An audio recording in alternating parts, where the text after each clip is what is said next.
zayitii rifeensaa dalaynaa inshaallah ka rifeensa baay'isu dheeressu jabeessu akkasumallee rifeensa gurraachessu zayitiin kun ni jabeessa ni dheeressa ni baay'isa ni gurraachessallee garuu sirriitti hin gurraachessu olumatti ግን የሆነ በቃ kalarii bilicicii wayiidha kalarii shaayin godhu wayii akka mataan keenya godhu qabaatu taasisa suni jijjiirama mataa kiyyarra arge keessaa namni foorheedii hin qabneef hedduu gaariidha garuu jijjiiram guyyaa 3 ji'a laganaa hin jedhu kontiineesli yoo ka fayyadamtan taate wanni nu barbaachisu giloovii ani qibaaticha dalagee manaa qaba laakiin garuu maaliin akka dalagee maan isinitti himar guyyaa qibaatii san fixeemmoo dalagaa jechuudha giloovii yookiin qurunfudii mismaar ka jennuun san jechuudha absuudaa gurraacha absuudaan gurraachi kun dawaa dhibeelee ilma namaati du'a malee hadiisa jedha roozmarii yookiin sigaa maxabashaa hedduu rifeensa dheeressannu kun sadanuu ni daayitan kan sadan wali fuutanii xiqqishu ho'istaniiti xiqqooma isii ho'istan hojjetan xiqqishu akka innuuf baruuf jechuudha ni daayitan walitti eegasii eega daayitan booda yoo qabaattan zayitii kokonaatii oliivii yoo qabaattan fi zayitii kamuu zayitii nyaataa ta'uu danda'a zayitiilee biraallee ta'uu danda'a beezii ka ta'uu danda'a already qibaatii bishaanii kan gatiin isaa huddii hin taane maal jedhama si hayaati moo no hayaatii ka qumbaa qibaatii dibatan zayitii nyaataan baatu qibaatii tokkotu jira bicha rakasaa garuu guddaadha baay'ee guddaadha ammaantiin isaa qibaatiilee akkasii fayyadamuu dandeetta waan kana dalaydan jechuudha duuba akkam gootan qibaatii kana walitti fakkeenyaaf nama akkinaan dalaga jechuudha ji'a 4 akkasiif itti fayyadama jedheeti kana lama zayitii sanfilaawooriidha kan fayyadame kana lama hin fayyadame haayilaandii tana lama sanfilaawoorii fudhadhe ammaantiin isaa kanaa baay'atuuf jechuudha sanfilaaworii kana lama fudhadhe kana takka itti naqee kokonaatii jechuudha oliivii immoo kana walakkaa gas biraayin itti naqe sadan isaa kanniin waan amma isiniin jedhe kana daakee waliin istoovarra takkarratti lamarratti yookiin ifa wanni xiqqoo ta'een humna ifaa xiqqoo ta'een yookiin immoo kasara dhaamaa rurra xiqqoo abichaa barbaada malee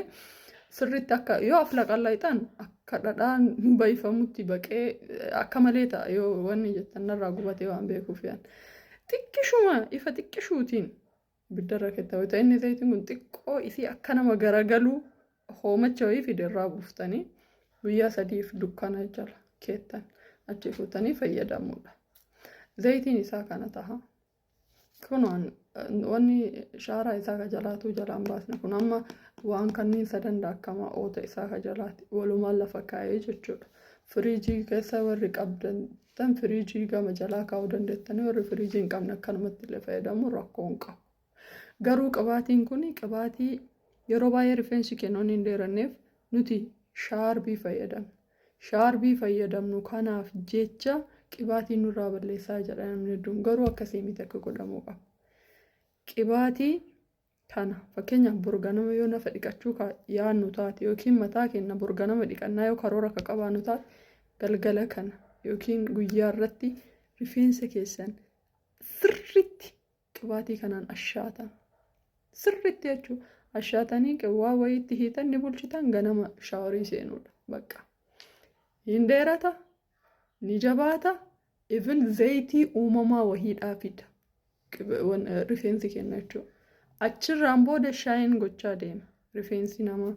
an ofirra jijjiiramu waan arge waan bakka indeet liba akkan incululuqa akka malee bareeda wayita akkan aduu keessa namni ta'u hedduu bareeda namni akkana fayyadamu jechuudha ofirratti jijjiirama arge jijjiiramni kun